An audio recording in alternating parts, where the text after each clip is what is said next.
Hello everyone, welcome to Crystal IQ knowledge. इस video में हम पढ़ेंगे class 12th politics in India since independence book का chapter 7, जो कि रीजनल एस्पिरेशंस है, उसका पार्ट 2 है ये। ठीक है, तो इससे पहले वाले पार्ट में हमने कई सारी चीजें कवर की थी। ठीक है, तो जैसे कि हमने जाना था कि रीजन जो होते हैं, हमारे यहाँ डेमोक्रेसी है, तो स्पेसिफिक रीजन से अलग अलग डिमांड उठती है। ठीक है, ऑटोनॉमी की बात करते हैं वो लोग। हमारे इंडियन कॉन्स्टिट्यूशन भी जो है, उसमें भी जो अलग-अलग रीजन्स को है, अलग-अलग जो इम्पोर्टेंस भी दी गई है, मतलब स्पेशल प्रिविलेजेस दिए गए हैं। जैसे कि ना, जम्मू एंड कश्मीर को जब भी हमारे देश में मिलाया गया था, उसको आर्टिकल 370 के तहत स्पेशल स्टेटस दिया गया था। आर्टिकल 371 के तहत जो है कई सारे स्टेट्स को जो है स्पेशल स्टेटस दिया गया है। ठीक है? तो ये सारी चीज़ें हमने पढ़ी थी, तो उसकी वजह से टेंशन भी हो जाती है देश में, है ना? क्योंकि वो जो स्टेट होता है ना, वहाँ पे पॉलिटिक्स इतनी ज़्यादा बढ़ जाती है। और जो है कई सारे ऐसे ग्रुप्स होते हैं जो डिमांड करने लगते हैं कि हम जो है स्पेसिफिक अपनी कंट्री बनाएँगे, है ना? तो कई सारे इश्यूज़ देखने को मिलते हैं। ओके, तो हमने जम्मू एंड कश्मीर का समझा था कि ठीक है, तो आर्टिकल 370 के तहत इसको स्पेशल स्टेटस दिया गया था। कई सारी जो है स्पेशल छूट दी गई थी, जम्मू एंड कश्मीर को स्पेशल पावर्स दी गई थी। ठीक है, तो ये सारी चीज़ें हमने आपको समझाई थी। अभी जो है हमको पंजाब के बारे में देखना। ओके, तो हमने ये द्रविडियन मूवमेंट भी समझा था। और ये सारी चीज़ें समझ चुके थे। तो हमें पंजाब से कवर करना था, ठीक है? तो डिकेड जो था 1980s का अगर बात करें, तो उस टाइम पर ना कई सारे डेवलपमेंट्स हुए पंजाब में। सोशल कंपोज़िशन जो स्टेट का था चेंज हो गया था विद पार्टीशन। ओके, तो क्या हुआ था कि पंजाब से जो हरियाणा अलग कर दिया गया था, और पंजाब जो है पंजाब अलग कर दिया गया था, ठीक है? और हिमाचल प्रदेश को भी अलग किया गया था। तो पहले तो 1947 में जब पार्टीशन हुआ था, उस टाइम पर पंजाब में बहुत ज़्यादा चेंजेस देखने को मिले थे, क्योंकि जो है उस टाइम पर माइग्रेशन भी बहुत हुआ था, ठीक है? आधा पंजाब उनने रख लिया था पाकिस्तान ने, और आधा हमारे देश के पास में आया था। उसके बाद में जो है फिर हरियाणा और हिमाचल प्रदेश भी बनाए गए। ओके, लैंग्वेज के बेसिस पे क्रिएट किया गया जब हमारे देश में रिऑर्गनाइज़्ड किए गए थे लिंग्विस्टिक लाइन्स में स्टेट। पंजाब जो है 1966 तक क्रिएशन ऑफ पंजाबी, मतलब कि पंजाब जो है 1966 में बनाया गया था। पंजाबी स्पीकिंग स्टेट, तो ये लोग बोल रहे थे कि पंजाबी जो बोलते हैं उसको अलग स्टेट बना दो। जैसे कि गुजराती वालों को अलग बनाया गया था, महाराष्ट्र को अलग बनाया गया था। तो लैंग्वेज के बेसिस पे ही ये भी बनाया गया था स्टेट। अकाली दल एक ग्रुप है वहाँ का, जो कि 1920 में फॉर्म हुआ था। एक पॉलिटिकल विंग है सिख सिख जो ग्रुप्स हैं उनकी। तो इस ये ना मूवमेंट चलाते थे पंजाब सूबा का। इन्होंने चलाया था कि पंजाब को अलग से स्टेट दिया जाए, है ना? स्टेट हो। तो आज के टाइम पर भी देखिए तो सिख जो है मेजॉरिटी में है पंजाब में। पॉलिटिकल कॉन्टेक्स्ट देखें, आफ्टर द रीऑर्गनाइजेशन, जब रीऑर्गनाइजेशन के बाद में अकालीस जो है पावर में आ गए थे। 1966 में जो है पंजाब क्रिएट कर दिया गया था। 1967 में जो अकाली दल जो थे वो पावर में आ गए थे। 1977 में दोबारा से पावर में आ गए। दोनों ओकेशंस में जो है कोएलिशन गवर्नमेंट रही है। ओके, मतलब कि गठबंधन की सरकार चली है, कोई मेजॉरिटी में नहीं था। तो अकालीस को लग रहा था, जो उनका दल था, तो रीड्रॉ तो कर दी गई है बाउंड्री, पर उनकी पॉलिटिकल पोज़ीशन उतनी स्ट्रॉन्ग नहीं थी, ठीक है? कमज़ोर थी उनकी पॉलिटिकल पोज़ीशन, और उसको भी खतरा था। पहले तो गवर्नमेंट जो थी डिसमिस कर दी गई थी सेंट्रल गवर्नमेंट ने। हमने आपको बताया ना बार-बार, जो है आर्टिकल 356 का हमारे देश में यूज़ किया जाता है स्टेट गवर्नमेंट को हटाने के लिए। ठीक है? तो और सेकंड चीज़ थी कि इनको उतना सपोर्ट भी नहीं था, जो स्ट्रॉन्ग सपोर्ट नहीं था हिंदूज़ के बीच में भी। थर्ड चीज़ थी कि सिख कम्युनिटी, जैसे कि दूसरी अदर रिलीजियस कम्युनिटी है, इंटरनली डिफरेंशिएटेड थी on the caste and class line. जैसे दूसरी जो अलग-अलग हमारे देश में जो रिलीजन है, तो कम्युनिटीज़ हैं, तो उसमें भी बहुत ज़्यादा डिवीज़न देखने को मिलता है। एक तो रिलीजन आपस में कंपेयर करते रहते हैं लोग, है ना? तो इसके बीच में जो है बेसिक जो डिफरेंस क्रिएट करते हैं ना, डिस्क्रिमिनेशन करते हैं, ठीक है? और फिर जो है रिलीजन के अंदर भी, जैसे कि हिंदुइज़्म में अनटचेबिलिटी वाली चीज़ें चलती थी, ओके? जो वरना सिस्टम चलता है जिसकी वज़ह से बहुत भेदभाव होता है। वैसे ही सिख के अंदर भी इंटरनली डिफरेंशिएटेड थे ये लोग भी, कास्ट के बेसिस पे और क्लास लाइन्स पे। क्योंकि ना अगर कांग्रेस का देखें तो कांग्रेस का भी अच्छा खासा सपोर्ट मिलता था दलित का, जो कि हिंदू और सिख दोनों में जो दलित थे उनका सपोर्ट जो है कांग्रेस को मिलता था। अकालीस को उतना नहीं मिलता था, ठीक है? तो इस कॉन्टेक्स्ट में अगर देखें तो इसके पीछे की सिचुएशन 1970s में ना कुछ सेक्शन अकालीस के उन्होंने डिमांड की कि हमें पॉलिटिकल ऑटोनॉमी चाहिए रीजन में। ओके, तो ये जो रिफ्लेक्ट हुआ रेज़ोल्यूशन पास किया था इन्होंने आनंद साहिब रेज़ोल्यूशन 1973 में। तो ये अपना एक डॉक्यूमेंट निकाल के लाए, इन्होंने कहा कि हमको जो है ज़्यादा पॉलिटिकल ऑटोनॉमी चाहिए, जो उस रीजन में। आनंदपुर साहिब रेज़ोल्यूशन जो है, उन्होंने फ़ोकस किया किस चीज़ पर रीजनल ऑटोनॉमी में। मतलब कि रीज ऑटोनॉमी क्या हुआ? अपने हिसाब से चीज़ों को लेकर के चलना, है ना? तो वो चाहते हैं कि जो चाहे कर सकें, है ना? उस रीजन में। वो चाहते थे रीडिफाइन की जाए सेंटर स्टेट रिलेशन को कंट्री में। दोबारा से जैसे सेंटर की यूनियन गवर्नमेंट हो गई और स्टेट गवर्नमेंट के रिलेशन है, दोबारा से रीडिफाइन किए जाएँ। अभी क्या होता है कि कई सारे ऐसे कानून अगर बनाए जाते हैं, अगर सेंट्रल गवर्नमेंट ने जो है पहले कानून बना दिया है तो वही प्रिवेल करता है, ठीक है? तो ऐसे ही ना कई सारे रिलेशंस हैं सेंट्रल एंड स्टेट गवर्नमेंट के बीच में। कानून से रिलेटेड पावर होती है, इम्प्लीमेंट करने से रिलेटेड पावर होती है, तो हमारे देश में ना ज़्यादा पावर जो है सेंट्रल गवर्नमेंट को दी गई है। इसलिए जो है ये लोग बोलते हैं कि स्टेट को ज़्यादा पावर दो, स्टेट को ऑटोनॉमी दो और ज़्यादा। इस रेज़ोल्यूशन में ना और भी चीज़ें थी जैसे कि एस्पिरेशंस की बात करते थे सिख कौम की कम्युनिटी की, ठीक है? इन्होंने डिक्लेयर किया था कि ये जो है बोलबाला होना चाहिए, डोमिनेंस और हेजेमनी होनी चाहिए सिख की, ठीक है? मतलब इनका ही परचम चले, इन्हीं की बस चले, है ना? उस रीजन में। तो रेज़ोल्यूशन जो था स्ट्रेंथन करना चाहता था फेडरलिज्म इन इंडिया, ठीक है? फेडरलिज्म क्या है? सेंटर और स्टेट के बीच में रिलेशन है। अब हमारे यहाँ का फेडरलिज्म जो है कभी-कभी हमारे देश में यूनिटरी सिस्टम देखने को मिलता है, कभी-कभी जो है फेडरलिज्म देखने को मिलता है जिसमें सेंटर और स्टेट गवर्नमेंट की अलग-अलग पावर है, जो कि हमारा संविधान देता है। ओके, 7th शेड्यूल में आपको पढ़ाया था हमने कि 3 लिस्ट होती हैं, ठीक है? 7th शेड्यूल में जैसे कि यूनियन लिस्ट होती है जिसमें यूनियन गवर्नमेंट कानून बनाती है, स्टेट लिस्ट होती है जिसमें स्टेट गवर्नमेंट कानून बना सकती है और एक होती है कॉन्करेंट लिस्ट जिसमें दोनों जन कानून बना सकते हैं, ठीक है? और रेसिडरी पावर जो है किसको दी गई है? सेंट्रल गवर्नमेंट को दी गई है। मतलब ऐसे कोई सब्जेक्ट जो कि इन तीनों लिस्ट में नहीं दिए गए हैं, उनसे रिलेटेड पावर किसको है? सेंट्रल गवर्नमेंट को दी गई है। तो ये लोग चाहते हैं कि फेडरलिज्म स्ट्रॉन्ग किया जाए। कई सारे ऐसे जो है सेटअप किए गए थे सेंटर स्टेट रिलेशन के लिए जो है रिकमेंडेशन करने के लिए। तो आनंदपुर साहिब रेज़ोल्यूशन बोलता था कि और ज़्यादा ऑटोनॉमी दो स्टेट्स को, है ना? मतलब स्टेट की पावर को इंक्रीज़ करो। तो रेज़ोल्यूशन जो था लिमिटेड अपील थी सिख मासेस में मतलब कि लोगों पे ज़्यादा असर नहीं पड़ा था इसका इस रेज़ोल्यूशन का, ठीक है? कॉमन लोगों को क्या चाहिए ना, आम जनता को इतना ये लोग चीज़ों में नहीं पड़ते हैं, ठीक है? मतलब उनको चाहिए सेफ्टी, सिक्योरिटी रहे, अच्छी एजुकेशन मिले, हेल्थ मिले उनको, तो ये काफ़ी होता है ना? फ्यू इयर्स लेटर कुछ सालों बाद है अकाली गवर्नमेंट को जो है डिसमिस कर दिया गया था 1980 में। अकाली दल ने लॉन्च किया movement on the question of distribution of water between Punjab and neighbouring state. Her political party जो है मुद्दा उठाती है ताकि इलेक्शन में वो जीत सकें। तो अब इनने मुद्दा उठाया था वाटर से रिलेटेड जो है उनके आस-पास के स्टेट्स में पंजाब में जो है पानी जो है डिस्ट्रीब्यूट किया जाए। रिवर बहुत बड़ा मुद्दा है जिसकी वजह से आपस में जो है स्टेट्स लड़ते हैं। आपने सुना होगा Kaveri river water dispute okay तो बहुत ही फेमस है ना? तमिलनाडु, कर्नाटका, पौंडीचेरी के बीच में है और केरला, ठीक है? तो कुछ सेक्शन जो थे रिलीजियस लीडर्स जो थे, उन्होंने क्वेश्चन किया ऑटोनॉमस सिख आइडेंटिटी के ऊपर। मतलब ये लोग सब अपने मुद्दे उठा रहे थे, ठीक है?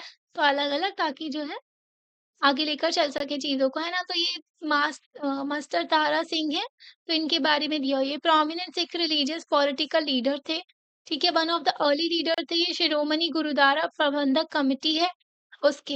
ये लीडर रह चुके हैं अकाली मूवमेंट के सपोर्टर थे फ्रीडम मूवमेंट के बट अपोज़ करते थे ये कांग्रेस की policy negotiating only with the Muslim मतलब कांग्रेस की पॉलिसी थी, कुछ लोग ऐसा ही बोलते हैं कि कांग्रेस जो है सिर्फ मुस्लिमों से बात करती है, तो अपोज़ थे इस पॉलिसी के आफ्टर इंडिपेंडेंस जो है, ये एक सीनियर और मोस्ट जो है मतलब कि इन्होंने बहुत ज़्यादा सपोर्ट किया कि पंजाब बनाया जाए उसको। तो इनके बारे में दिया हुआ है यहाँ पर संत हरचंद सिंह लोंगोवाला के बारे में दिया गया है, ठीक है? 1932 से 1985 तक इनका टाइम पीरियड रहा। तो Sikh political and religious leader थे ये। इन्होंने अपना पॉलिटिकल करियर शुरू किया था मिड 60s में। अकाली के लीडर भी रह चुके हैं, ये प्रेसिडेंट भी रह चुके हैं अकाली दल के 1980 में। इनका जो है एग्रीमेंट भी इन्होंने साइन किया था जो प्राइम मिनिस्टर राजीव गांधी के साथ में। जो डिमांड्स थी अकाली दल की उसको रखा था सामने और फिर असैसिनेट हो गया था इनका। किसी सिख यूथ ने इनको जो है इनकी हत्या कर दी थी, ठीक है? अब देखो वॉयलेंस यहाँ पर साइकिल ऑफ वॉयलेंस शुरू हो रहा है। पहले के लोग जो थे मतलब पहले के जो लीडर्स थे अकाली में वो मॉडरेट थे, वो चीज़ों को लेकर के चल रहे थे बातचीत के थ्रू, ठीक है? लीडर जो था मूवमेंट का अब पास हो गए थे मॉडरेट से अकाली से अब एक्सट्रीम हो गए थे। मतलब कि अब जो है थोड़े एक्सट्रीम एलिमेंट्स आ गए हैं, जो कि आर्म्ड हथियारों का यूज़ करते हैं, आर्म्ड इंसर्जेंसी करते हैं, ठीक है? तो ये मिलिटेंट्स जो थे, इन्होंने अपना हेडक्वार्टर बना लिया था सिख होली शरीन में जो कि गोल्डन टेम्पल है अमृतसर में। जो एक्सट्रीम वाले हैं ना मतलब बातचीत नहीं करते, सिर्फ हथियार चलाते हैं, ठीक है? वॉयलेंस के थ्रू चीज़ों को अपनी अपनी चीज़ों को मनवाने की कोशिश करते हैं। तो उन्होंने अपना हेडक्वार्टर बना लिया था, वो जो है गुरुद्वारा जो है ना गोल्डन टेम्पल अमृतसर, वहाँ पे जाकर के छुप गए थे, ओके वहाँ पर। तो इसकी वज़ह से क्या हुआ, जो है जो गोल्डन टेम्पल था ना वो एकदम हथियारबंद जो है एकदम आर्म्ड फोर्सेस वो सब लग गई थी वहाँ पर, हथियारों से एकदम घिर गया था, है ना? क्योंकि वहाँ पर अंदर इतने सारे जो है आर्म्ड जो हथियार वगैरह लेकर के वो ग्रुप बैठे हुए थे। जून में 1984 में गवर्नमेंट ऑफ इंडिया ने जो है ऑपरेशन ब्लू स्टार चलाया था, ओके? तो ये कोड नेम था। आर्मी एक्शन किया गया था गोल्डन टेम्पल में ताकि इन जो ये एक्सट्रीमिस्ट एलिमेंट है ना जो कि वॉयलेंस फैला रहे हैं, इनको खत्म किया जाए, इनको बाहर निकाला जाए वहाँ से, है ना? तो इस ऑपरेशन में जो है गवर्नमेंट अच्छे से सक्सेसफुल हुई थी और मिलिटेंट्स को उन्होंने बाहर निकाल दिया था, अलग कर दिया था वहाँ से, ठीक है? बट इसकी वज़ह से डैमेज भी हो गया था जो हिस्टोरिक टेम्पल था, है ना? और इसकी वज़ह से सेंटिमेंट्स भी बहुत ज़्यादा हर्ट हुए थे सिख के, है ना? हर कोई जो है रिलीजन से बहुत ज़्यादा कनेक्ट होता है, मंदिर वगैरह, मस्जिद, गुरुद्वारे की बात आती है, ठीक है? चर्च की बात आती है, तो लोग सब कुछ भूल जाते हैं ना? तो इसलिए सेंटिमेंट्स जो है बहुत अफ़ेक्ट हुए थे ना, बहुत ज़्यादा कनेक्ट होते हैं लोग अपने रिलीजन से। तो बहुत सारे जो सिख हैं इंडिया में और अब्रॉड थे, तो मिलिट्री ऑपरेशन को वो अटैक की तरह देख रहे थे। उनके जो उनका रिलीजन है, उनका फ़ेथ जो है, उसका भरोसा है उन पर, ठीक है? मतलब कि लोगों को लग रहा था कि ये जो है अटैक किया गया है ना गवर्नमेंट ने सिख के ऊपर। सिख जो इनकी भावनाएँ हैं, उनका फ़ेथ है उस पर। इसकी वज़ह से ना मिलिटेंट्स को और बूस्ट मिल गया और ये लोग क्या करने लगे और ज़्यादा जो है, जो एक्सट्रीमिस्ट ग्रुप थे, मिलिटेंट थे, उन्होंने और ज़्यादा दंगे-फ़साद फैला दिए थे। ओके, तो ट्रेजिक टर्न जब हुआ जब सिचुएशन जो है बहुत कॉम्प्लिकेटेड हो गई थी पंजाब में। जो प्राइम मिनिस्टर इंदिरा गांधी थी उस टाइम पर, तो इनकी भी हत्या कर दी गई थी 31 अक्टूबर 1984 में। उनके ही जो रेसिडेंट में उनके बॉडीगार्ड ने ही उनको गोली मार दी थी, ठीक है? तो जो असैसिनेंट्स थे ना, जिन्होंने उनको गोली मारी थी, तो वो सिख थे। वो चाहते थे रिवेंज लेना चाहते थे ऑपरेशन ब्लू स्टार का। ऑपरेशन ब्लू स्टार चलाया गया, ठीक है? आर्मी का एक्शन हुआ, जो गोल्डन टेम्पल में है ना? तो क्योंकि जो है गोल्डन टेम्पल में वो एक्सट्रीमिस्ट ग्रुप छुपे हुए थे, उसकी वज़ह से गोल्डन टेम्पल भी थोड़ा बहुत मतलब कि डैमेज हुआ था, होली श्राइन जो था। तो उसकी वज़ह से क्या हुआ कि लोग गुस्सा हो गए थे, तो इनका असैसिनेशन कर दिया गया था। ऑपरेशन ब्लू स्टार का बदला लिया गया था। तो पूरे देश में देखें तो शॉक हो गए थे इस डेवलपमेंट से। दिल्ली में भी जो है कई सारे पार्ट्स में जो है नॉर्दर्न इंडिया के वॉयलेंस फैल गया था। ठीक है, दंगे हो गए थे सिख कम्युनिटी के अगेंस्ट। तो इसमें ना बहुत सारे सिख जो थे उनकी जान भी गई थी। तो ये जो वॉयलेंस था ना सिख के अगेंस्ट जो ये ना मतलब हफ्ते तक चला था। ओके, मोर देन 2006 जो है उनकी जान चली गई थी नेशनल कैपिटल में। ओके, और एरियाज जो है ना बहुत ज़्यादा अफेक्टेड थे वॉयलेंस की वजह से। फिर से दंगे फसाद में हमारा देश फँस गया था। 100 से भी ज़्यादा जो है सिख जो थे उनकी जान गई थी दूसरे पार्ट्स में भी कंट्री में, स्पेशली जैसे कि कानपुर, बोकारो, चास इन रीजन में कई सारी सिख फैमिलीज़ जो हैं अपने मेल मेंबर्स को भी उनकी भी जान चली गई थी उनके, ठीक है? और उन्होंने बहुत ज़्यादा इमोशनल और हेवी फाइनेंशियल लॉस भी हुआ था। ओके, तो इसकी वजह से ना ये चीज़ लोगों को बहुत ज़्यादा आहत पहुँचाई थी कि गवर्नमेंट ने एक तो ढंग से काम नहीं किया और जो है नॉर्मल नहीं लेकर चल सके वो सिचुएशन को, है ना? अगर दंगे-फ़साद हो रहे हैं, लॉ एंड ऑर्डर की सिचुएशन बिगड़ रही है, तो इस गवर्नमेंट की रिस्पॉन्सिबिलिटी होती है कि जो है पीस को वापस लेकर के आना, हार्मनी रिस्टोर करना। ओके, तो गवर्नमेंट ने ये काम अच्छे से नहीं किया और जो वॉयलेंस फैलाने वाले लोग थे, उनको पनिशमेंट भी नहीं मिली, है ना? क्योंकि जो है हर कोई तो नहीं लड़ेगा ना अपनी फैमिली की सिचुएशन, सिक्योरिटी को कौन खतरा पहुँचाएगा, है ना? सब लोग शांति चाहते हैं। ओके, तो यहाँ पर देखो तो ना जो है जिन्होंने वॉयलेंस फैलाया था, उनको पनिशमेंट भी नहीं मिला। 20 साल बाद जो है पार्लियामेंट में बोला गया 2005 में प्राइम मिनिस्टर मनमोहन सिंह ने एक्सप्रेस किया रिग्रेट कि ये जो इतनी सारी जो जान गई थी लोगों की और माफ़ी भी माँगी नेशन से एंटी सिख वॉयलेंस के लिए भी, जो इतने सारे लोगों की जान गई थी। ठीक है, तो यहाँ पर देखो विमेन जो है पेंटिंग को देख रही हैं, इंदिरा गांधी का असैसिनेशन हुआ था ना, उनको जान चली गई थी उनकी। ओके, यहाँ पे देखो ये न्यूज़पेपर की कटिंग्स दी गई हैं। आर्मी ने कंट्रोल किया वहाँ पर जो है ना? तो बहुत सारे जो 250 टेररिस्ट एंड 59 जवान्स की जान गई थी उसमें, जो गोल्डन टेम्पल में ऑपरेशन चलाया गया था। है ना? सरेंडर किया गया था लोगों का गोल्डन टेम्पल में भी। तो ये न्यूज़पेपर की कटिंग दी हुई है। ओके, तो यहाँ पर देखो Indira Gandhi shot at the condition critical हो गई थी उनकी कंडीशन, है ना? तो न्यूज़पेपर का ही बताया है आपको। तो यहाँ पे देखो मनमोहन सिंह का जो स्पीच था वो भी दिया हुआ है कि हेजिटेशन ये है कि वो माफ़ी माँग रहे हैं सभी सिख कम्युनिटी से, पूरे देश से, जो भी चीज़ें हुई थी 1984 में। ओके, इन चीज़ों को डिनाई नहीं कर सकते कि नेशनहुड को तो लेकर के चलना है, जो संविधान में लिखा है उसको भी। तो यही सारी चीज़ें हैं, यहाँ पर वो माफ़ी माँग रहे हैं, है ना? तो रोड टू पीस, अब शांति की तरफ चीज़ें बढ़ी, है ना? तो after coming to power following election 1984 में अब इंदिरा गांधी की डेथ हो गई थी, है ना? तो 1984 में जो है नए प्राइम मिनिस्टर बने राजीव गांधी, है ना? तो उनका जो है वो बातचीत की उन्होंने मॉडरेट अकाली लीडर से। अकाली दल में भी 2 तरीके के लीडर्स थे, एक तो जो है एक्सट्रीम वाले थे, है ना? हथियारों का यूज़ करके वॉयलेंस करना, एक थे मॉडरेट वाले, बातचीत के थ्रू सॉल्यूशन निकालना। तो मॉडरेट वालों से बात की 1985 में जो है एग्रीमेंट किया गया हरचंद सिंह लोंगोवाले से, लोंगोवाला जो है प्रेसिडेंट थे अकाली दल के। एग्रीमेंट जो है इसको राजीव गांधी लोंगोवाला अकॉर्ड कहा गया, ठीक है? और पंजाब अकॉर्ड भी कह सकते हो। ये स्टेप था कि जो है हम नॉर्मल चीज़ नॉर्मल कर सकें जो है पंजाब की सिचुएशन, है ना? जो भी दंगे-फ़साद वो सब खत्म कर सकें और उसी में एग्रीमेंट भी हुआ था, एग्री किया गया था कि चंडीगढ़ जो है एक जो वेल प्लान्ड बहुत ही सुंदर सिटी है, उसको ट्रांसफ़र कर देंगे पंजाब को क्योंकि हरियाणा और पंजाब दोनों ही लड़ रहे थे कि हमको चाहिए चंडीगढ़, है ना? तो सेपरेट कमीशन जो है अपॉइंट किया जाएगा ताकि बॉर्डर डिस्प्यूट को सॉल्व किया जा सके पंजाब और हरियाणा के बीच में। एक ट्रिब्यूनल भी सेटअप किया जाएगा ताकि जो डिसाइड कर सके शेयरिंग ऑफ रावी बियास का रिवर जो वाटर है पंजाब में। पंजाब, हरियाणा और राजस्थान में शेयर करना जो रिवर वाटर का। तो एग्रीमेंट जो है उनमें और कंपनसेशन भी प्रोवाइड करेंगे एंड बेटर ट्रीटमेंट होगा जो भी अफेक्ट हुए हैं मिलिटेंसी इन पंजाब। जो भी सिचुएशन बनी थी 1984 में जिससे लोग जो भी अफेक्ट हुए थे उनको कंपनसेशन भी दिया जाएगा और विथड्रॉ करेंगे। अफस्पा एक्ट है जो armed force special powers act है पंजाब में तो उसको भी विथड्रॉ किया गया।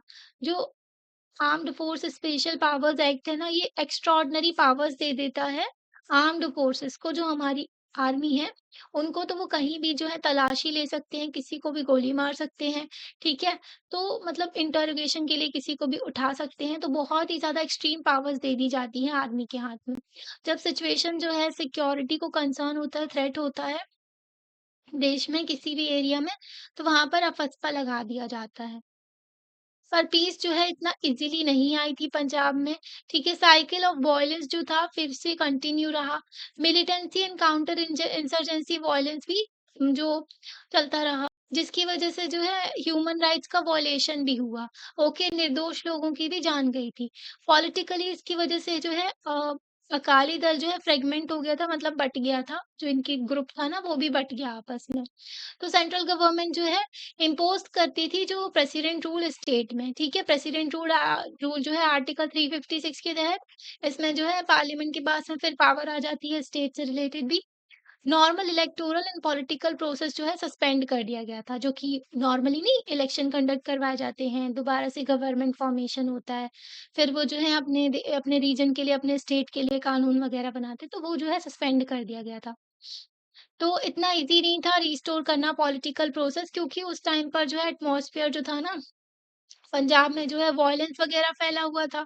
लोग बाहर निकलने से भी डर रहे थे, कहाँ से वोट देते, कहाँ से कुछ करते और बहुत ज़्यादा शक भी किया जा रहा था, है ना? जब इलेक्शन हुए 1992 में पंजाब में, ओनली 24% इलेक्टर्स जो थे, मतलब जो सिर्फ 24% लोगों ने ही वोट दिया था। लोग डरे हुए थे, इतना ज़्यादा वॉयलेंस फैला हुआ था। तो मिलिटेंसी जो थी फिर धीरे-धीरे खत्म किया गया इन सब चीज़ों को सिक्योरिटी फोर्सेस ने, है ना? जो अ, जो नॉन स्टेट एक्टर्स थे मतलब जो भी वॉयलेंस फैला रहे थे उन लोगों को खत्म किया गया, है ना? बट लॉसेस जो हैं जो हुआ था जो लॉस हुआ था ना पंजाब के लोगों को, सिख को, हिंदूज़ को, ठीक है? वो बहुत ज़्यादा था। पीस तो आई पंजाब में, मिडल ऑफ द 1990s में शांति भी आ गई थी। तो अलायंस बनाया गया अकाली दल बादल एंड बीजेपी ने अलायंस बनाया और इनकी जीत हुई 1997 में जब नॉर्मल इलेक्शन कंडक्ट करवाए गए स्टेट में। ओके, तो स्टेट जो था फिर से जो है प्री ऑक्यूपाई कर लिया, पोजीशन ऑफ इकोनॉमिक डेवलपमेंट होने लगा, सोशल चेंज होने लगा फिर स्टेट में मतलब फिर से लाइन पे आ गया। रिलीजियस आइडेंटिटी जो है इम्पोर्टेंट है जो लोगों के लिए, पर पॉलिटिक्स ने जो है सेक्युलर लाइन्स में भी लोगों को लेकर के आए, है ना? तो रिलीजियस आइडेंटिटी इम्पोर्टेंट तो है पर हाँ, चीज़ें थोड़ी डाइल्यूट भी हुई हैं, एक्सट्रीमिज़्म से कम हुई हैं, ठीक है? हमने देखा पंजाब में ऑपरेशन ब्लू स्टार और फिर प्रेसिडेंट रूल जैसे पंजाब हम जम्मू एंड कश्मीर के बारे में भी हमने पढ़ा था कि वहाँ पर भी जो है कई बार प्रेसिडेंट रूल लगाया गया था, है ना? तो सिचुएशन को कंट्रोल करने के लिए। जम्मू एंड कश्मीर में भी अफस्पा लग चुका है। अब नॉर्थ ईस्ट स्टेट के बारे में पढ़ते हैं जो 7 सिस्टर्स हैं।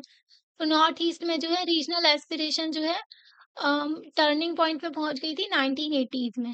तो रीजन जो है यहाँ पर 8 स्टेट्स हैं अरुणाचल प्रदेश, असम, नागालैंड, मणिपुर, त्रिपुरा, मिजोरम, मेघालय। तो ये जो है नॉर्थ ईस्टर्न रीजन है इनको 7 सिस्टर्स भी कहा जाता है। सिक्किम को भी ऐड किया गया इसमें, ठीक है? तो सिक्किम को ब्रदर कहा जाता है इन 7 स्टेट्स का। हुँ। तो इस रीजन में सिर्फ 4% कंट्री की पॉपुलेशन रहती है, पर एरिया जो है बहुत सारा है। ओके, तो फॉरेस्ट वाला माउंटेनियस रीजन है यहाँ पर, है ना? तो स्मॉल कॉरिडोर एक छोटा-सा कॉरिडोर है जिसको चिकन नेक भी कहते हैं 22 किलोमीटर का, जो कि कंट्री से इसको कनेक्ट करता है। अदरवाइज़ रीजन जो है शेयर करता है बाउंड्री चाइना के साथ में, म्यांमार के साथ में, बांग्लादेश के साथ में और इंडिया का गेटवे है ये साउथ ईस्ट एशिया की तरफ, है ना? जो साउथ ईस्ट एशिया में जैसे कि कंबोडिया हो गया, ठीक है? म्यांमार हो गए, है ना? और थाईलैंड हो गए, वियतनाम हो गए, ये सारी कंट्रीज़ जो है इंडोनेशिया ये सब साउथ ईस्ट एशिया में आती हैं। तो इनसे कनेक्शन बनाने के लिए, इनसे रिलेशन रखने के लिए गेटवे है हमारा जो नॉर्थ ईस्टर्न रीजन है। तो रीजन जो है इसमें बहुत सारे चेंजेस देखने को मिले थे 1947 में जब देश आज़ाद हुआ था। त्रिपुरा, मणिपुर एंड खासी हिल्स जो है मेघालय के, ये पहले प्रिंसली स्टेट्स हुआ करते थे जिनको मर्ज किया गया इंडिया में इंडिपेंडेंस के बाद में। आज़ादी मिलने के बाद में इनको भी इंडिया में जो मिलाया गया। तो पूरा जो रीजन है नॉर्थ ईस्टर्न स्टेट का, इसको दोबारा से पॉलिटिकली रीऑर्गनाइज़ किया गया। मतलब इनकी दोबारा से बाउंड्रीज़ जो है रीड्रॉ की गई। ओके और फिर इनको स्टेटहुड भी दिया गया। नागालैंड स्टेट जो है क्रिएट किया गया था 1963 में, मणिपुर, त्रिपुरा और मेघालय 1972 में, मिज़ोरम और अरुणाचल प्रदेश जो है सेपरेट किए गए थे, सेपरेट स्टेट बनाए गए थे 1987 में। पार्टीशन हुआ था 1947 का जिसकी वजह से कम हो गया था नॉर्थ ईस्ट स्टेट मतलब कि जब पार्टीशन नहीं हुआ था ना, तो उस टाइम पर नॉर्थ ईस्टर्न स्टेट जो है जो पूरा बांग्लादेश भी हमारा था, है ना?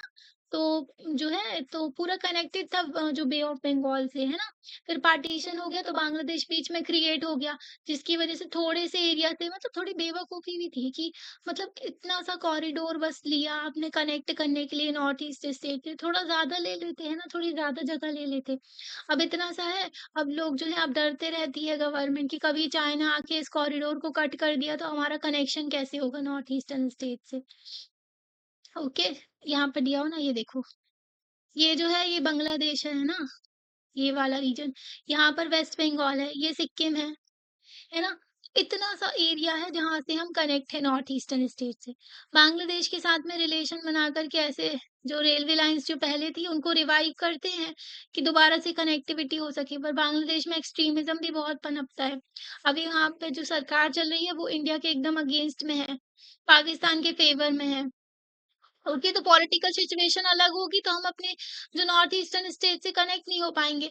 हम जो है म्यांमार के थ्रू ट्राई करते हैं कि यहाँ से कनेक्टिविटी हो सके, है ना? कालाधान मल्टी मोडल जो प्रोजेक्ट भी लाया गया ताकि जो है म्यांमार के थ्रू जो है हम अपने देश के रीजन से कनेक्ट हो सकें, है ना? पर म्यांमार में मिलिट्री क्राइसिस है। ओके, मिलिट्री क्राइसिस मतलब कि मिलिट्री कूप है। वहाँ पर डेमोक्रेटिकली इलेक्टेड गवर्नमेंट को हटा कर के मिलिट्री ने कब्जा कर लिया है। ओके, तो म्यांमार में जो एक्सट्रीमिस्ट ग्रुप पनपते हैं वो जो है हमारे यहाँ के जो एक्सट्रीम ग्रुप होते हैं उनको सपोर्ट करते हैं।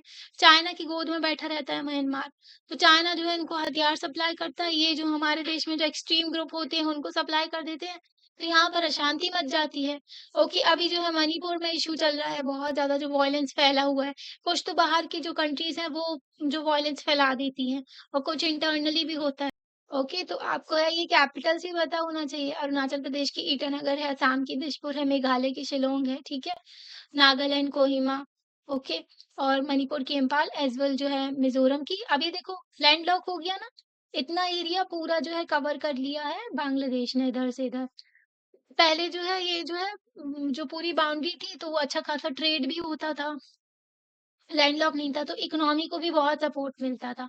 तो कट ऑफ हो गया है रीजन जो रेस्ट ऑफ इंडिया से, जिसकी वजह से डेवलपमेंट भी नहीं हो पाता है ज़्यादा, है ना? यहाँ पर जो है पहाड़ वगैरह भी बहुत ज़्यादा है, फॉरेस्ट एरिया, मतलब कि अच्छा खासा डेवलपमेंट भी नहीं हुआ है यहाँ पर, है ना?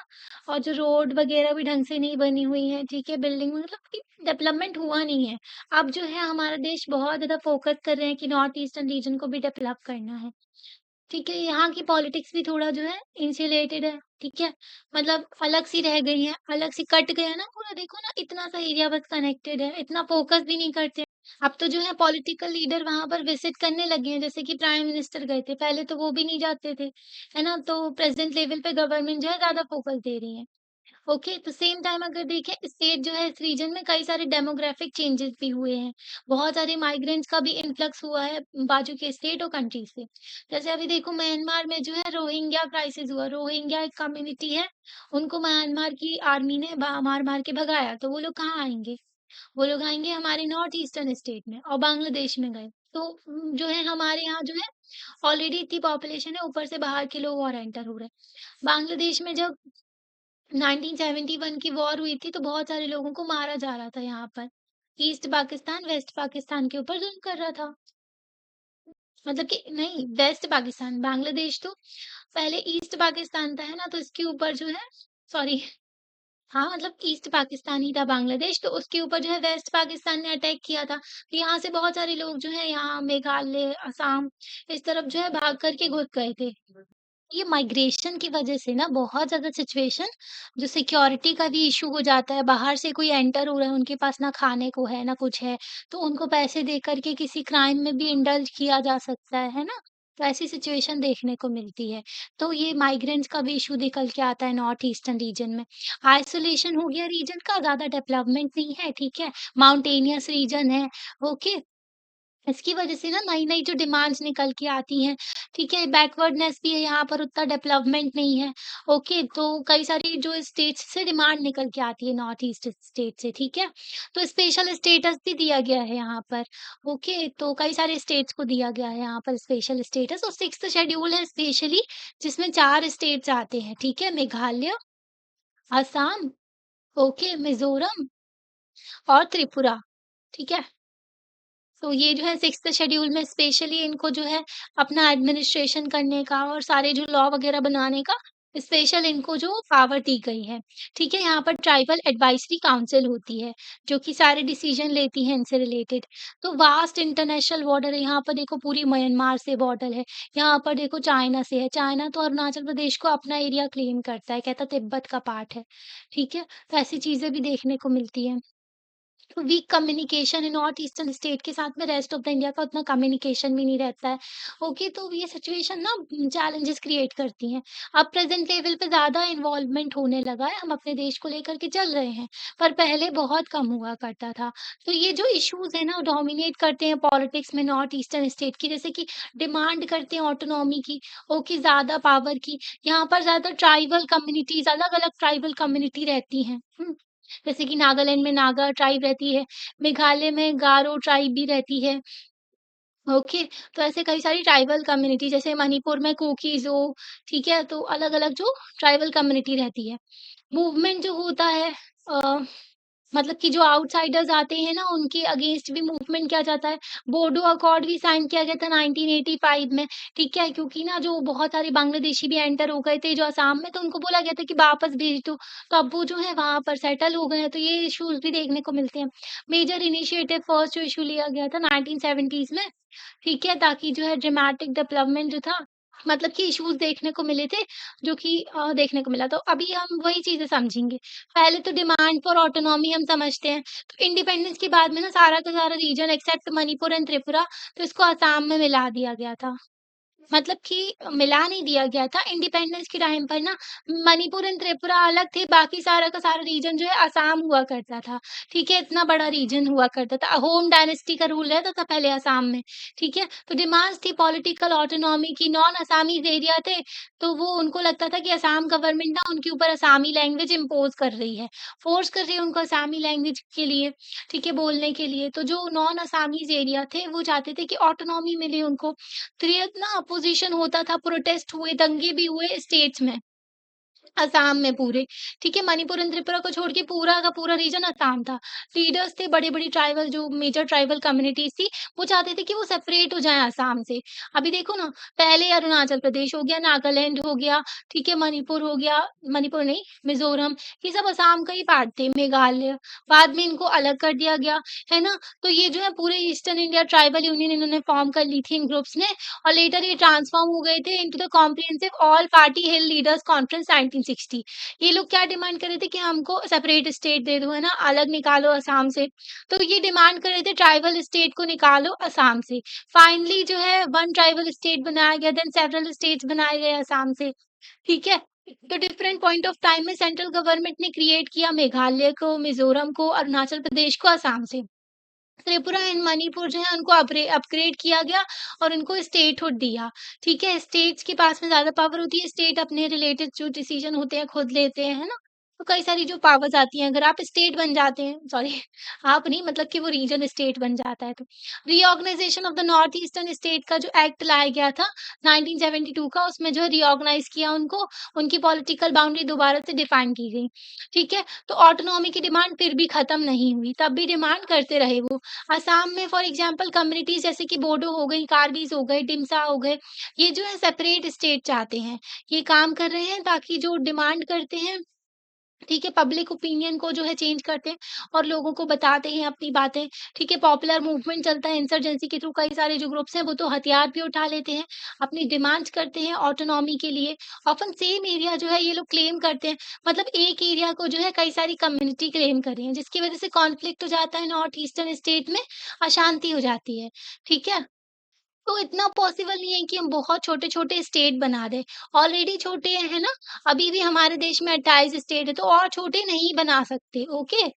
डिमांड तो सभी करते हैं कि हमको पावर दो, हमें दो, है ना? तो देयरफॉर कई सारे अदर प्रोविज़न भी दिए गए फेडरल से स्टेट सेटअप से कि जो है सैटिस्फाई कर सके इनकी ऑटोनॉमी की डिमांड को। जैसे कि हमने बताया ना आर्टिकल 371 जो है, जैसे कि उसका ए जो है वो नागालैंड को पावर देता है। नागालैंड हो गया, गोवा हो गया, ठीक है? अरुणाचल प्रदेश हो गया, आंध्र प्रदेश हो गया, सब कई सारे स्टेट हैं जिनको स्पेशल पावर दी गई है, स्पेशल स्टेटस दिया गया है। इनको एक्स्ट्रा सपोर्ट मिलता है सेंट्रल गवर्नमेंट से क्योंकि ये बैकवर्ड हैं, है ना? तो इनका डेवलपमेंट नहीं हुआ। कार्बी और दिमसा जो हैं जो ये ना ऑटोनॉमी की डिमांड करते हैं, ठीक है? इनको दी गई ऑटोनॉमी डिस्ट्रिक्ट काउंसिल की, व्हाइल बोडोज़ जो हैं उनको रिसेंटली ग्रांट की दी गई ऑटोनॉमस काउंसिल। काउंसिल जो है फिर सारे के सारे डिसीजन वगैरह लेते हैं वहाँ के, मतलब ये अपनी चीज़ों से रिलेटेड डिसीजन ले सकते हैं, ठीक है? तो अभी यहाँ पर ये सेशनिस्ट मूवमेंट जो कि अलगाववादी जो मूवमेंट होते हैं ना, अलग होने की डिमांड करते हैं देश से, तो डिमांड करते थे ऑटोनॉमी की इज़्ज़त थी कि हाँ ठीक है, आप ऑटोनॉमी की डिमांड कर रहे हो तो हम आपको थोड़ी और पावर दे देंगे। पर इसमें ना वेरियस प्रोविज़न भी दिए गए संविधान में ताकि जो है डाइवर्सिटी को लेकर के चला जा सके। 6th शेड्यूल में भी स्पेशल पावर्स दी गई ट्राइबल एरियाज़ को, ट्राइबल एडवाइजरी काउंसिल बनाई गई, ठीक है, अकॉर्ड साइन किए गए, इनको और पावर्स दी गई। ओके, पर डिफ़िकल्ट है, जो ग्रुप डिमांड करते हैं, सेपरेट होने की बात करते हैं, तो फिर तो आप यूनिटी पे क्वेश्चन मार्क लगा दिया ना देश की। हम जो है अपने देश को एकता के थ्रू आगे लेकर के चलना चाहते हैं, डाइवर्सिटी है तो उसको भी अकोमोडेट करके चल रहे हैं, असिमेट्रिकल फेडरलिज्म लेकर के चल रहे हैं, आपको ज़्यादा पावर दे देंगे। आप ऑटोनॉमी माँग रहे हो, आपको दे रहे हैं ऑटोनॉमी, पर इसका मतलब ये नहीं है कि आप देश से अलग होने की बात करो, है ना? ऐसे ग्रुप जो कि अलग होने की बात करते हैं, तो एक टाइम के लिए ये लोग डिमांड नहीं कर रहे हैं। कई बार जो है डिमांड कर रहे हैं, कंसिस्टेंटली इनका जो एक पोज़ीशन बना के रखे हुए हैं कि अलग से देश बनाएँगे। तो कंट्री की लीडरशिप जो है ये प्रॉब्लम फेस करती है ना बहुत टाइम से। एटलीस्ट 2 स्टेट जो है नॉर्थ ईस्टर्न स्टेट के, उसमें तो बहुत ही देखने को मिलता है। 2 स्टेट का हम कंपैरिज़न करेंगे, समझेंगे डेमोक्रेटिक पॉलिटिक्स से। आफ्टर इंडिपेंडेंस के बाद में, आज़ादी के बाद में मिज़ो हिल जो है, उसको एरिया को एक ऑटोनॉमस डिस्ट्रिक्ट बनाया गया असम में। कुछ मिज़ोस जो थे, वो मानते थे कि वो लोग ना कभी भी पार्ट नहीं थे ब्रिटिश इंडिया के, मतलब वो ब्रिटिश के अंदर आते ही नहीं थे। इसलिए वो बिलॉन्ग ही नहीं करते, इंडियन यूनियन से बिलॉन्ग ही नहीं करते। मतलब कि ये लोग कह रहे थे कि हम तो ब्रिटिश इंडिया का पार्ट हैं ही नहीं, है ना? जब हम ब्रिटिश इंडिया का पार्ट नहीं थे, तो हम इंडियन यूनियन का भी पार्ट नहीं है, ऐसी डिमांड कर मतलब बोल रहे थे ये लोग, ठीक है? तो मूवमेंट चलाया गया कि वो लोग कहते हैं कि अलग होंगे और उसको सपोर्ट भी मिल गया। असम गवर्नमेंट फेल हो गई थी इनको रिस्पॉन्ड करने में, ठीक है? क्योंकि ना फेमाइन भी देखने को मिली थी 1959 में मीज़ो हिल में। ओके, तो मतलब कि सूखा पड़ गया, बेरोज़गारी जो कई सारी प्रॉब्लम्स रहती है ना, तो यहाँ पर अकाल सा पड़ गया था, तो ना इसको टैकल करने में असम गवर्नमेंट फेल हो गई। तो मिज़ोस थे वो लोग और गुस्सा हो गए, ठीक है? वो कहते हैं कि मिज़ो नेशनल फ्रंट उन्होंने बना ली थी, लीडरशिप थी लाल डेंगा की, ठीक है? तो ये जो पर्सन है इनकी लीडरशिप में जो है मिशो मिज़ो नेशनल फ्रंट बनाई गई, ठीक है? तो ये रिबेल बन गए, एकदम मतलब अगेंस्ट हो गए थे, क्योंकि इन्होंने जो एक्सपीरियंस के बाद में जो फेमाइन देखने को मिली थी, जो अकाल पड़ गया था ना, तो उसकी वजह से उसके बाद में ना 1959 के बाद से इन्होंने हथियार उठा लिए, ठीक है? तो 2 दशक हो गए हैं, 20 साल हो गए हैं, ये स्ट्रगल कर रहे हैं, ठीक है? तो इन्होंने फाइनली सेटलमेंट किया और साइन किया agreement prime minister Rajiv Gandhi के साथ में 1986 में, और ये जो है चीफ मिनिस्टर बन गए न्यूली क्रिएटेड स्टेट मिज़ोरम के। तो ऐसे जो है मिज़ोरम का फिर जो ये सारी चीज़ों को सॉल्व किया गया। 1966 में एमएनएफ ने स्टार्ट कर दिया था आर्म्ड कैंपेन, ओके? इंडिपेंडेंस के लिए, मतलब अलग होना चाहते थे वो देश से, है ना? मतलब मिज़ोरम वाला पार्ट जो है हमसे अलग होना चाहता था। तो 2 दशक तक ये सब चलता रहा, बैटल चली, मिज़ो इंसर्जेंट थे और इंडियन आर्मी जो है अपने देश को बचा रही थी और ये जो है हथियार उठाए हुए थे अलग होने के लिए। एमएनएफ गुरिल्ला वॉरफेयर करते थे, मतलब मारते थे और फिर छुप जाते थे। अब जो मराठा भी यही वाली प्रैक्टिस फ़ॉलो किया करते थे, गुरिल्ला वॉरफेयर बहुत खतरनाक होता है ये, ठीक है? तो जंगलों में अगर गुरिल्ला वॉरफेयर करो तो और ही खतरनाक, क्योंकि मार के एकदम से छुप जाते थे, है ना? तो ये जो इनको ना सपोर्ट भी मिला पाकिस्तानी गवर्नमेंट से। अब देखो हमारे देश में अगर कोई प्रॉब्लम हो, बाहर का देश जो है इंटरफेयर ना करे, ऐसा हो सकता है। तो ये पाकिस्तान तो हमेशा नाक अड़ाता रहता है ना? तो ये जो है हमारे देश में अशांति फैले, ये लोग तो चाहते ही हैं। उस टाइम पे ना ईस्ट पाकिस्तान हुआ करता था बांग्लादेश, तो ये लोग क्या बांग्लादेश से शेल्टर लेने लगे, ईस्ट पाकिस्तान में शेल्टर लेने लगे, वहाँ पर रहने लगे, ठीक है? मतलब उनसे उनको सपोर्ट मिल रहा है। अब सपोर्ट आपको पता नहीं है किस-किस तरीके का होता है, ठीक है? हथियार वगैरह भी सपोर्ट किए जाते हैं, दे देते हैं ये लोग, ताकि देश में अशांति मची रहे, ठीक है? इंडियन सिक्योरिटी फोर्सेस जो है इनने काउंटर किया ये जो इनके मतलब कि जो जवाब दिया इंडियन आर्मी ने भी कि ये लोग जो हरकतें कर रहे थे ना उसका, तो इससे ना जो कॉमन पीपल है वो उनको भी प्रॉब्लम झेलने को मिलती है ना? जब कॉन्फ्लिक्ट होता है, सिचुएशन जो खराब होती है एरिया में, आप सोचो तो फिर सारी चीज़ें अटक जाती है ना? तो एयर फ़ोर्स का भी यूज़ किया गया था एक बार तो यहाँ पर, ठीक है? तो इन मेजर्स की वज़ह से और ज़्यादा जो है गुस्सा हो गए थे लोग और एलियनेशन अलग-सा फ़ील करने लगे थे वो लोग, ठीक है? तो at the end of the मतलब 20 सालों के बाद में जो इंसर्जेंसी है चलती रही तो थोड़ी कम हुई, ओके? तो मैच्योरिटी देखने को मिली पॉलिटिकल लीडरशिप में दोनों तरफ, तो एग्रीमेंट में पहुँचे। लाल डेंग जो थी उनके बारे में अभी हमने पढ़ा ना, तो वो ना एक्साइल पाकिस्तान में रह रहे थे, मतलब कि शरण ली हुई थी। फिर उसके बाद में मतलब कि ये पाकिस्तान में थे, फिर ये जो है इंडिया में वापस आए, बातचीत की इन्होंने इंडियन गवर्नमेंट से, राजीव गांधी जो है इनके साथ में बातचीत की, पॉजिटिव कंक्लूजन निकला, 1986 में पीस एग्रीमेंट हो गया, राजीव गांधी के साथ में इनका, ठीक है? और इस अकॉर्ड से मिज़ोरम जो है उसको फुल फ्लेज स्टेटहुड मिल गया, स्टेटहुड का दर्जा मिल गया, ओके, स्पेशल पावर्स भी दी गई एंड एमएनएफ ने एग्री किया कि जो अब ये सक्सेशनिस्ट जो स्ट्रगल है ना, मतलब अलग होने के लिए देश से, उसको खत्म कर देंगे। लाल डेंग चीफ मिनिस्टर बन गए थे, ओके, तो इस रिकॉर्ड ने प्रूव किया कि टर्निंग पॉइंट देखने को मिला मिज़ोरम की हिस्ट्री में।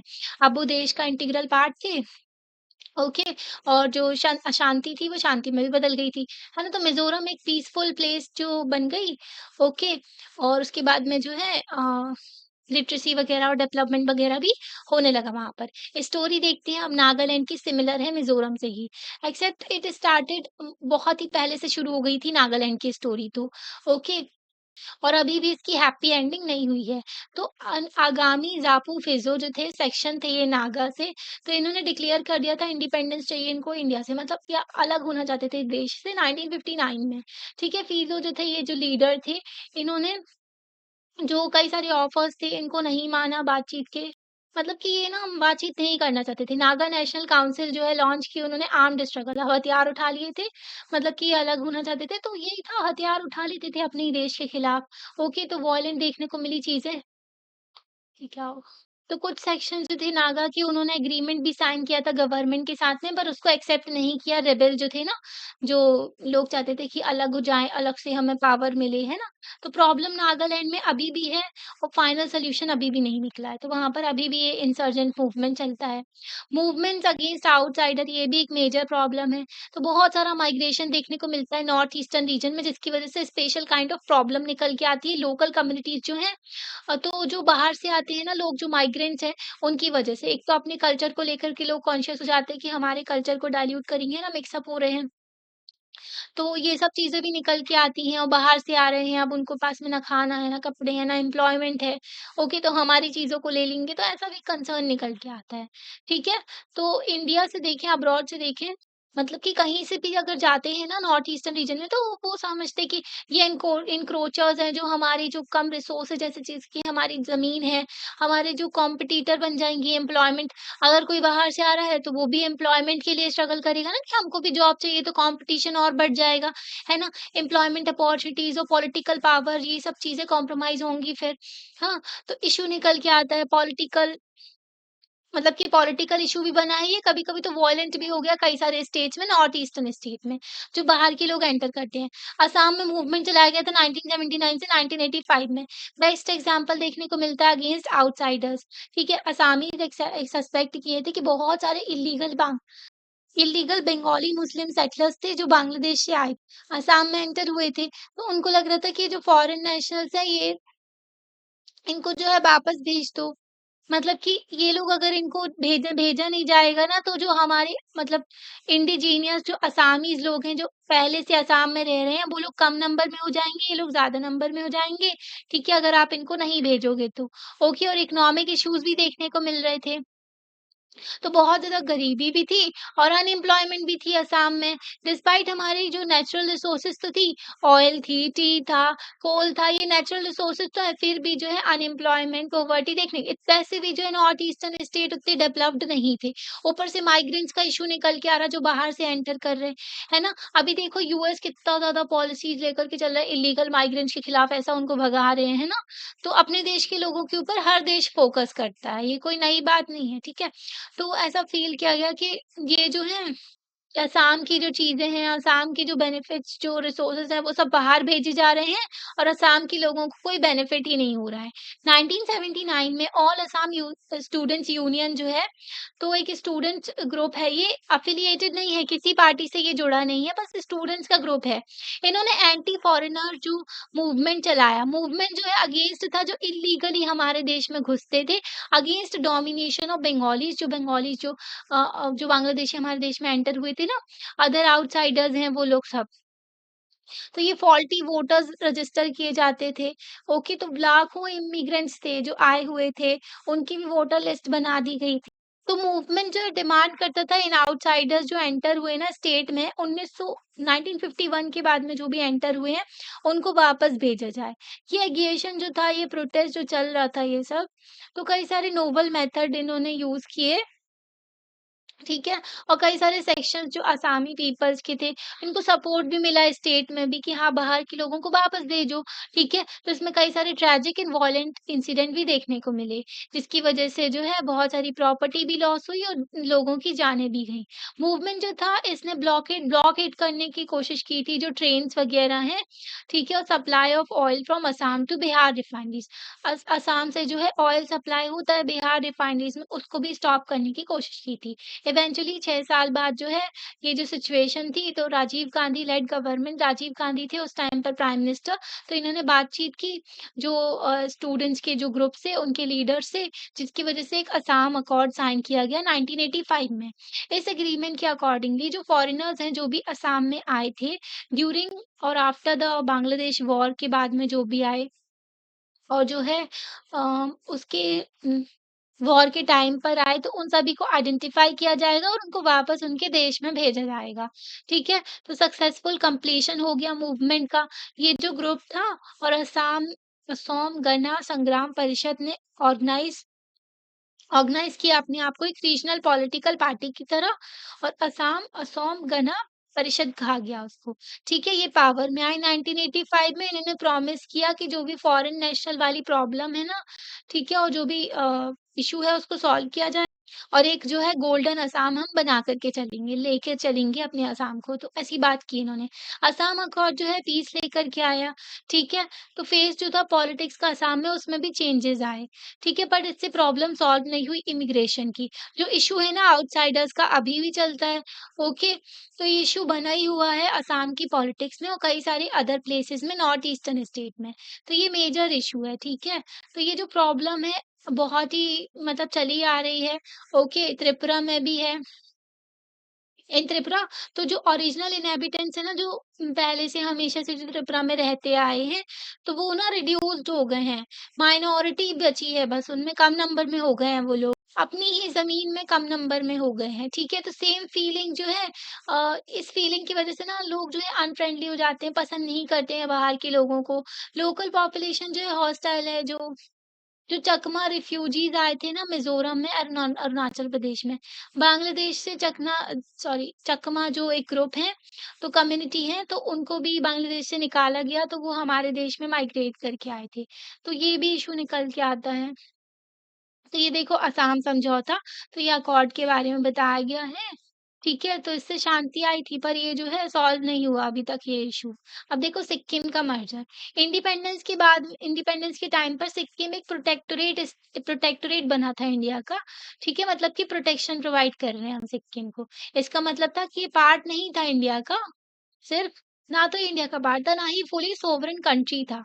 सिक्किम का डिफेंस और फॉरेन रिलेशन थे, सिक्योरिटी वगैरह देखना और जो भी बाहर वाले देशों से रिश्ते देखना, तो वो सारा इंडिया देख रहा था। व्हाइल कुछ पावर जो इंटरनल एडमिनिस्ट्रेशन की थी, ये चोकियाल सिक्किम मोनार्की की थी। मतलब सिक्किम में अभी भी राजा चला कर रहे थे, राजा का रूल होता था, है ना? तो ये अरेंजमेंट जो है डिफ़िकल्टी देखने को मिली चोगियाल को, क्योंकि ये डील नहीं कर पाए डेमोक्रेटिक जो एस्पिरेशंस थी लोगों की। अब जो देखो सिक्किम में डेमोक्रेसी नहीं है, वहाँ पर राजा रूल कर रहे हैं। जो मतलब वो देख रहे हैं देश में कि भारत में तो भई डेमोक्रेसी है, लोग अपने वोट्स को एन्जॉय कर रहे हैं, वोट दे रहे हैं, अपने रूलर को चुन रहे हैं। तो उनको भी लगा तो ना majority of Sikkim population Nepali भी थी, ठीक है? तो चोग्याल जो थे वो ना अ, मतलब कि ये छोटे से एक ग्रुप से आते थे जो लेपचा भूटिया कम्युनिटी थी, वो लोग रूल कर रहे थे इनके ऊपर, एक स्मॉल एलीट, है ना? कि जो कुछ फ्यू लोग रूल कर रहे थे, जो कि अपने आप को जो एलीट समझते ना, कि एलीट्स का रूल है यहाँ पर। तो ना एंटी चोगियाल लीडर्स जो थे बोथ द कम्युनिटीज से उनको सपोर्ट मिला गवर्नमेंट ऑफ इंडिया का। ओके, तो फर्स्ट डेमोक्रेटिक इलेक्शन हुए सिक्किम में, अब डेमोक्रेसी आ गई सिक्किम में 1974 में, ठीक है? तो सिक्किम में जो है फिर उसके बाद में ग्रेटर इंटीग्रेशन हुआ, सिक्किम जो है मिल गया था इंडिया में। तो असेंबली ने फर्स्ट जो स्टेटस ऑफ एसोसिएट स्टेट लिए पहले, तो फिर अप्रैल 1975 में रेजोल्यूशन पास किया कि हम जो है पूरी तरीके से इंडिया का पार्ट बनना चाहते हैं, ठीक है? उसके बाद में जो है रेफरेंडम करवाया गया, तो अप्रूवल मिला लोगों से भी, तो इंडियन पार्लियामेंट ने एक्सेप्ट किया रिक्वेस्ट इमीडिएटली एंड सिक्किम जो है 22वां स्टेट बना हमारे देश का।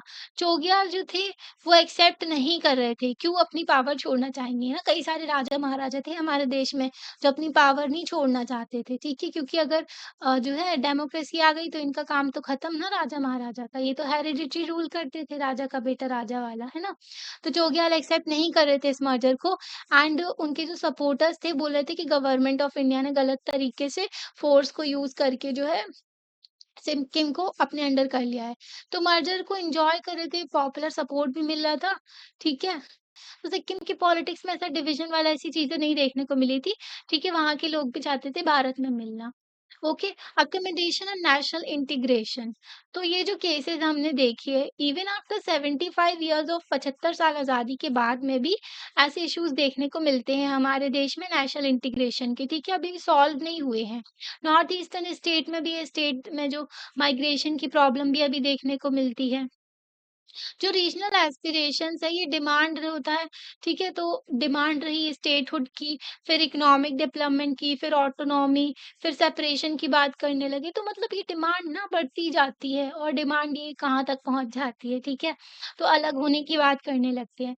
1980s से हमने देखा टेंशन वगैरह देखी, तो कैपेसिटी डेमोक्रेटिक पॉलिटिक्स की कितनी की हम जो है डिमांड्स को भी एक्सेप्ट कर सकें, ठीक है? अकोमोडेट करके ले सकें जो डाइवर्स इंटरेस्ट हैं सोसाइटी के, है ना? तो इससे लेसन क्या मिलता है इन एग्जांपल्स जो हमने देखे। फर्स्ट एंड मोस्ट जो अब बहुत ही इम्पोर्टेंट जो हमको लेसन मिलता है कि रीजनल एस्पिरेशंस इम्पोर्टेंट है, डेमोक्रेटिक पॉलिटिक्स का पार्ट है ये, ठीक है? एक्सप्रेशन ऑफ रीजनल इश्यू जो है, ये जो रीजनल इश्यूज़ वग़ैरह हैं, ये कहीं बाहर की बात नहीं है, ठीक है? पॉलिटिक्स से। ये जो है हमारे डेमोक्रेटिक पॉलिटिक्स का इवन यहाँ पर ना एग्ज़ाम्पल दिया हुआ है कि जो स्मॉल कंट्री जैसे कि यूके की बात करें, तो यहाँ पर ना 3 जो रीजनल एस्पिरेशन देखने को मिलती है, स्कॉटलैंड की, वेल्स की और नॉर्दर्न आयरलैंड की। स्पेन भी फेस करता है ये जो अलगाववाद वाले मूवमेंट, बस्क रीजन है स्पेन का, ऐसे ही श्रीलंका में तमिल्स जो हैं, तो हर हर कंट्री में ये इश्यू देखने को मिलता है। ठीक है, बड़ी और डाइवर्स डेमोक्रेसी जैसे कि हमारी इंडिया है, वर्ल्ड की लार्जेस्ट डेमोक्रेसी है, तो उसको डील करना होंगी ये जो रीजनल एस्पायरेशन है ना रेगुलर बेसिस पे, और नेशन बिल्डिंग तो एक प्रोसेस है जो कि चलता ही रहेगा। ओके, सेकेंड लेसन मिलता है कि वेस्ट बे की हम इन रीजनल एस्पिरेशन को किस तरीके से रिस्पॉन्ड करें, डेमोक्रेटिक नेगोशिएशन से, है ना? मतलब बातचीत के थ्रू चीजों को सॉल्व किया जाए। जैसे कि सिचुएशन 80s में मिलिटेंसी जो कि पंजाब में इशू निकल के आया था, तो प्रॉब्लम वैसे ही नॉर्थ ईस्ट में भी है। ओके, स्टूडेंट्स जो है असम के वो भी प्रोटेस्ट कर रहे थे, कश्मीर वैली में भी जो हमने सिचुएशन देखी है ना, तो instead of simple law and order problem को देखते हुए, मतलब कि सिंपल कोई लॉ एंड ऑर्डर प्रॉब्लम तो है नहीं। ओके, तो गवर्नमेंट ऑफ इंडिया को नेगोशिएट करना होगा बातचीत के थ्रू इन रीजनल मूवमेंट से, मतलब कि बातचीत के थ्रू ही सॉल्यूशन निकलेगा।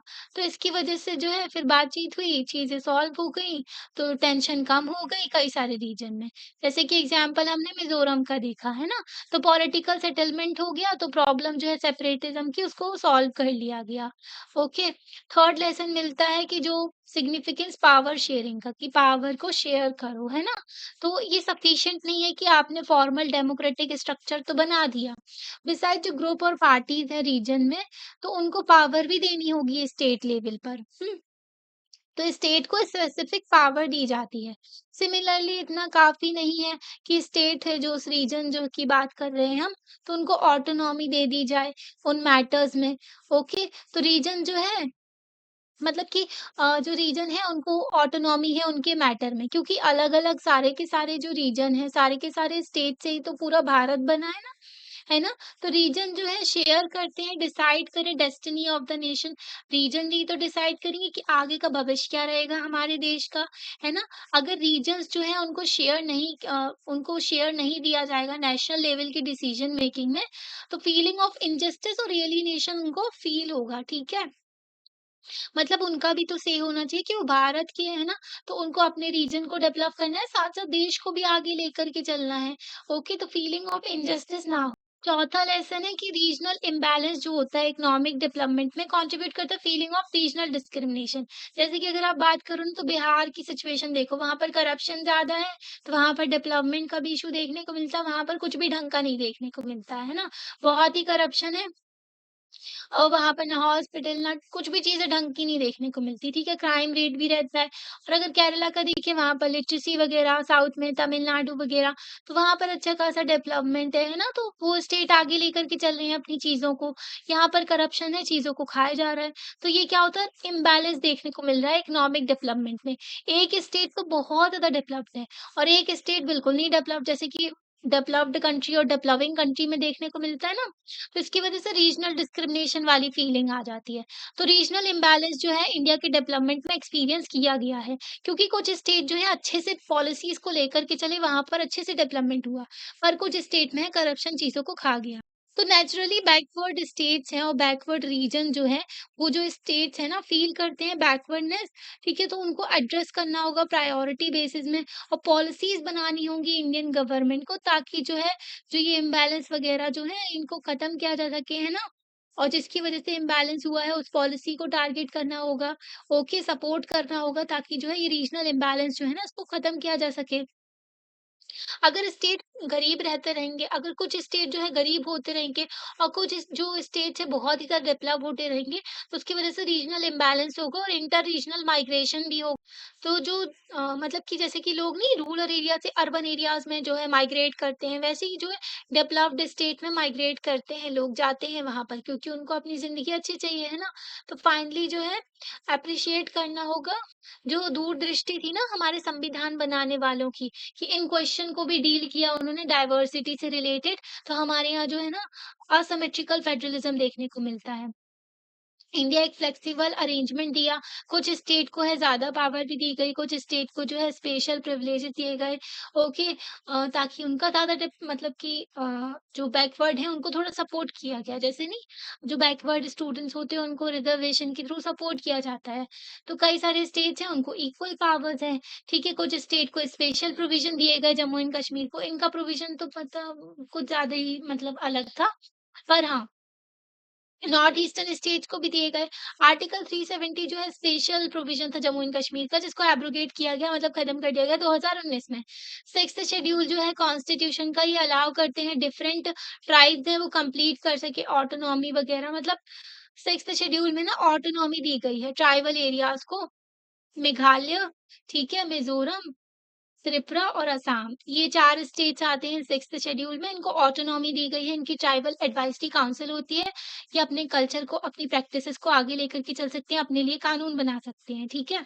जो इनके लॉज़, कस्टमरी लॉज़ हैं, उसको लेकर के चल सकते हैं, है ना? तो ये जो प्रोविज़न है क्रूशियल है कि जो कॉम्प्लेक्स हमारे यहाँ जो पॉलिटिकल प्रॉब्लम देखने को मिलती है ना, नॉर्थ ईस्टर्न स्टेट्स में, तो उसको सॉल्व कर सकें, ठीक है? तो एक्स्ट्रा सपोर्ट किया गया है स्टेट को, ओके? तो तो क्या चीज़ है जो इंडिया को अलग करती है दूसरी कंट्री से जो सिमिलर चैलेंजेस फेस करते हैं? ऐसा तो नहीं है ना कि हमारे देश में बस सेपरेटिज्म का इश्यू देखने को मिलता है, वर्ल्ड में कई सारी कंट्रीज़ में देखने को मिलता है। ठीक है, तो कॉन्स्टिट्यूशनल फ्रेमवर्क हमारे देश का इतना अच्छा है, फ्लेक्सिबल है कि जो कि सारी डाइवर्सिटी को साथ में लेकर के चलते हैं, अकोमोडेट करते हैं। ओके, स्पेशल प्रोविजंस भी दिए गए हैं संविधान में, हर किसी का ध्यान रखा गया है। तो हमारे यहाँ जो रीजनल एस्पिरेशन है ना, उसको इतना बढ़ावा नहीं दिया जाता कि वो जो है सेपरेटिज्म में कन्वर्ट हो जाए, है ना? कि अलग-अलग होने की डिमांड करने लगे। पर जो पॉलिटिक्स है इंडिया में, तो उन्होंने एक्सेप्ट किया है रीजनलिज्म को और डेमोक्रेटिक पॉलिटिक्स के, कि वो पार्ट है रीजनलिज्म भी, हाँ। तो रीजनलिज्म जो एस्पिरेशंस है उसको भी लेकर के चलते हैं हम। यहाँ पर देखो राजीव गांधी के बारे में दिया हुआ है, तो ये हमारे देश के प्राइम मिनिस्टर रहे 1984 से 1989 तक। बेटे थे इंदिरा गांधी के, ओके, इन्होंने एक्टिव पॉलिटिक्स में एक्टिव रहे 1980s के बाद में। इन्होंने एग्रीमेंट भी किए जो हमने पढ़े ना, पंजाब में, मिजोरम में, स्टूडेंट्स यूनियन असम में। तो बातचीत के थ्रू प्रेस किया कि इकोनॉमी और ओपन हो, कंप्यूटर टेक्नोलॉजी आए, कंप्यूटर आया था देश में, ओके, इनके टाइम पीरियड में सेंड किया था इन्होंने इंडियन आर्मी कंटिंजेंट श्रीलंका में, ताकि जो है गवर्नमेंट जो है डील कर सके। सिन्हाला तमिल कॉन्फ्लिक्ट हो गया था कि जो है ना क्या हुआ था कि सिन्हालीज लैंग्वेज इम्पोज कर दी गई थी तमिल कम्युनिटी के ऊपर, ओके, तो लैंग्वेज का इशू देखने को मिला था यहाँ पर भी। और जो है ज्यादा स्पेशल पावर, स्पेशल सब कुछ दिया जा रहा था सिन्हालीज कम्युनिटी को, तो कॉन्फ्लिक्ट हो गया था, ठीक है? पर इनकी जो है फिर राजीव गांधी की जो है हत्या कर दी गई थी। एलटीटी जो ग्रुप था, ठीक है, सुसाइड बॉम्बर बन के लोग एक इंसान ने। ओके, तो फिर अभी यहाँ पर देखो गोवा का लिबरेशन, गोवा की आज़ादी कैसे हुई थी, ठीक है? तो ऑल्थो हमारा ब्रिटिश एम्पायर वगैरह जो देश में था वो खत्म हो गया था, ठीक है? 1947 में पोर्चुगल का कंट्रोल था गोवा में। ओके, तो इन्होंने मना कर दिया था विथड्रॉ होने से, गोवा को छोड़ने को। गोवा, दमन एंड दीव पे इनका कंट्रोल था पोर्चुगल का। तो 16th सेंचुरी से ये लोग कंट्रोल किए हुए थे गोवा को, ठीक है? तो इतना लंबा रूल पोर्टुगीज़ जो थे, पर पोर्टुगीज़ ना यहाँ पर आकर के बसे भी थे, ठीक है? बोलते थे कि यहाँ पर आकर के शादी करो, यहाँ पर रहो, ठीक है? तो पोर्टुगीज़ ने सप्रेस किया था पीपल ऑफ गोवा को, और उनको जो जनता थी गोवा की, और उनको सिविल राइट्स भी नहीं दिए जा रहे थे। इनका फोर्स्ड रिलीजियस कन्वर्जन कराया जा रहा था, धर्म परिवर्तन करवाया जा रहा था।